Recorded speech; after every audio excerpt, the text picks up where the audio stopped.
Alam nyo, simpleng tao lang ako. At ako yung taong sobrang saya na sa mga simpleng bagay na meron lang ako. Sariwang simoy ng hangin. Dahil dyan, hindi ako nakakaramdam ng higit sa kapwa ko.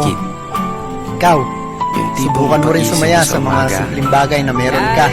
Tandaan mo, wag mo kasi kinukumpara yung sarili mo sa iba. Tamang higop ng kape at kwentuhan kasama ang pamilya. It's not time to make a